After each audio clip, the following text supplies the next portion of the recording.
Selamat pagi Bapak Ibu Saudara, saya percaya Tuhan Yesus mau hadir di tengah-tengah kita pagi hari ini. Dia mau memberkati kita semua. Haleluya.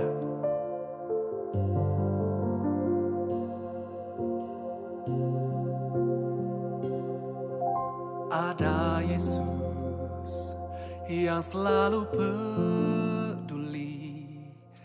Ada Yesus yang selalu mengerti. Dia buktikan dengan cinta. Dia berikan nyawanya bagi kita. Ada Yesus yang selalu peduli. Ada Yesus yang selalu mengerti. Dia buktikan dengan cinta. Dia berikan nyawanya bagi kita. Oh Yesus mati bagiku, memberikan nyawamu bagi hidupku. Darahmu tebus dosaku, hidupku menjadi yang baru.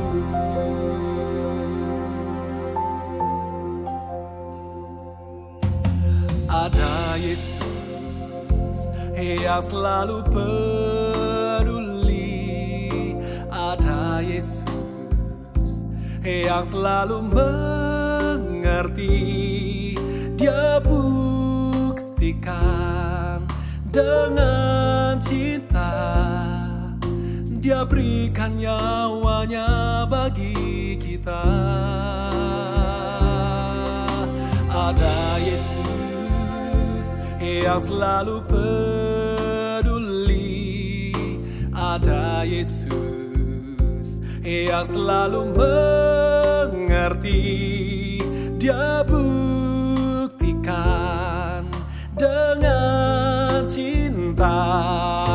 Dia berikan nyawanya bagi kita. Oh Yesus mati bagiku, memberikan nyawamu bagi hidupku. Darahmu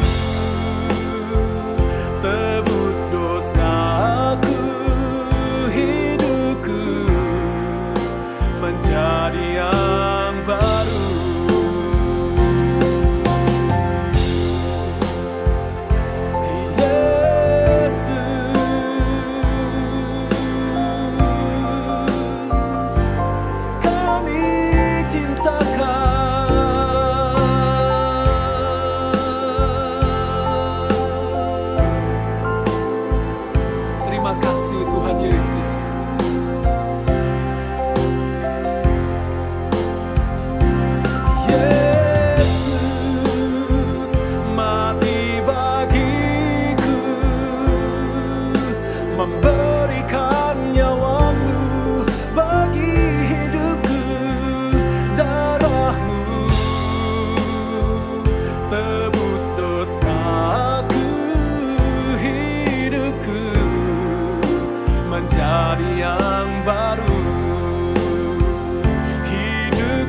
Selamat pagi Bapak Ibu yang dikasihi Tuhan.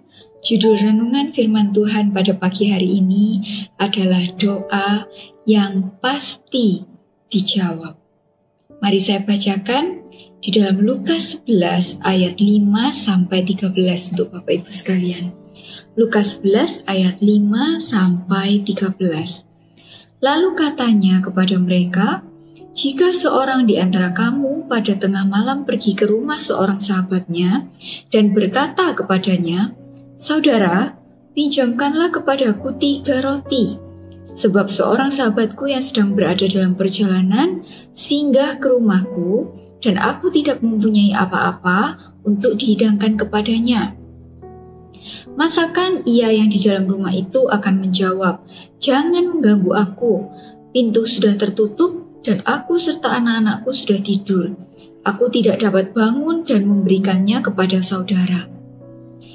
Aku berkata kepadamu, sekalipun ia tidak mau bangun dan memberikannya kepadanya, karena orang itu adalah sahabatnya, namun karena sikapnya yang tidak malu itu, ia akan bangun juga dan memberikan kepadanya apa yang diperlukannya. Oleh karena itu aku berkata kepadamu, mintalah, maka akan diberikan kepadamu, carilah, maka kamu akan mendapat, ketoklah, maka pintu akan dibukakan bagimu. Karena setiap orang yang meminta, menerima, dan setiap orang yang mencari, mendapat, dan setiap orang yang mengetok, baginya pintu dibukakan. Bapa manakah di antara kamu, jika anaknya minta ikan daripadanya, akan memberikan ular kepada anaknya itu ganti ikan? Atau jika ia minta telur, akan memberikan kepadanya kalajengking? Jadi, jika kamu yang jahat tahu memberi pemberian yang baik kepada anak-anakmu, apalagi Bapamu yang di sorga, Ia akan memberikan Roh Kudus kepada mereka yang meminta kepadanya. Puji nama Tuhan Bapak Ibu sekalian. Apa yang ingin disampaikan Yesus melalui perumpamaan ini? Yang ingin disampaikan Yesus adalah Tuhan kita itu Tuhan yang lebih dari seorang sahabat. Tuhan yang kepadanya kita berdoa adalah seorang Bapa yang sangat-sangat baik, lebih dari Bapa kita yang ada di dunia. Kalau kita sadar dan tahu benar kepada siapa kita berdoa, kepada seorang Bapa yang sangat menyayangi kita, maka kita akan berdoa dengan tidak takut, tidak sungkan, tidak takut bila Dia marah dan terganggu dengan doa-doa kita.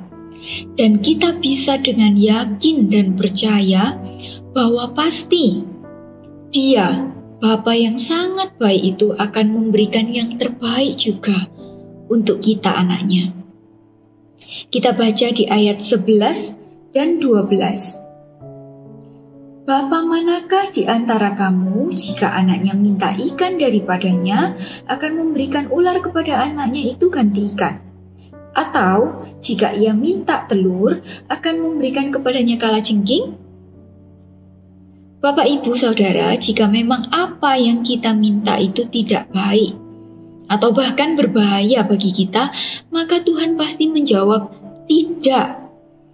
Ia tidak akan membiarkan kita celaka.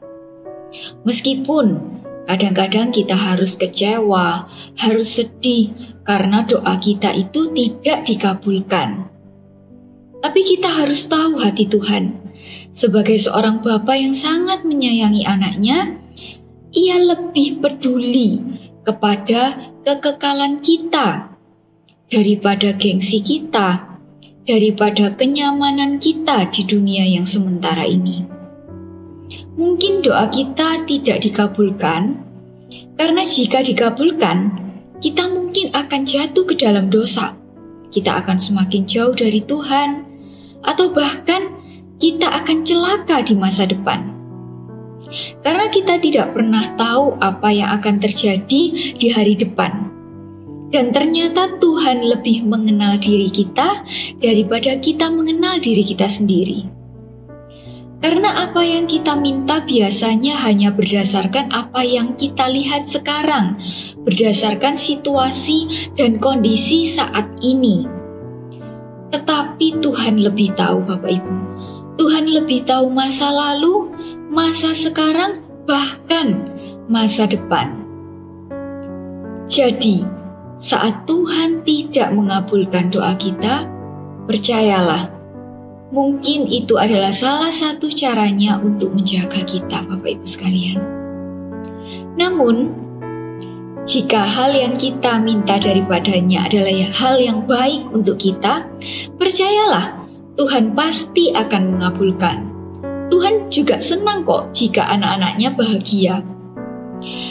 Jadi di dalam 1 Yohanes 5 ayat 14 disebutkan Ia akan mengabulkan jikalau kita meminta sesuatu kepadanya sesuai kehendaknya. Maka dari itu kita harus tahu maunya Tuhan di dalam hidup kita. Kita harus tahu kehendak Tuhan, Bapak Ibu sekalian. Kita memang suka kepada berkat-berkat jasmani dan itu tidak salah. Sama sekali tidak salah, Bapak Ibu. Tetapi ada berkat yang lebih besar dari itu, yang lebih penting dari itu, Bapak Ibu, yaitu berkat-berkat rohani. Dan yang terbesar adalah Roh Kudus itu sendiri. Di ayat 13 tadi kita sudah baca, jadi jika kamu yang jahat tahu memberi pemberian yang baik kepada anak-anakmu, apalagi Bapamu yang di sorga, Ia akan memberikan Roh Kudus kepada mereka yang meminta kepadanya. Inilah berkat yang terbesar itu. Maka di dalam momen 10 hari doa ini, mari Bapak Ibu Saudara sekalian, jangan kita sia-siakan. Mari kita pergunakan kesempatan ini untuk meminta berkat-berkat rohani dari Tuhan. Terutama yang terbaik, yaitu dipenuhkan oleh Roh Kudus. Inginilah berkat ini, mintalah, karena Tuhan sudah berjanji Ia akan memberikannya kepada orang-orang yang memintanya. Puji nama Tuhan. Saya akhiri renungan pagi ini dengan doa. Bapa di dalam surga, sungguh kami bersyukur Tuhan karena kami memiliki Bapa yang baik Tuhan. Kami percaya Tuhan, apapun jawaban doa yang kami terima, itu adalah yang terbaik untuk kami Tuhan. Dan Tuhan, kiranya Engkau yang tolong Tuhan di dalam momen 10 hari doa ini Tuhan. Kiranya Engkau yang penuhkan Tuhan setiap sidang jemaat-Mu yang rindu ini Tuhan dengan Roh Kudus-Mu Tuhan yang tercurah Tuhan, penuh Tuhan di dalam setiap sidang jemaat-Mu. Terima kasih Tuhan, hanya di dalam nama Tuhan Yesus Kristus kami sudah berdoa. Amin.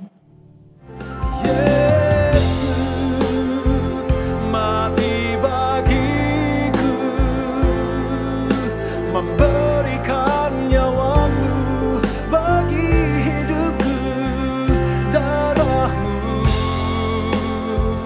tebus dosaku, hidupku menjadi yang baru, hidupku menjadi yang baru.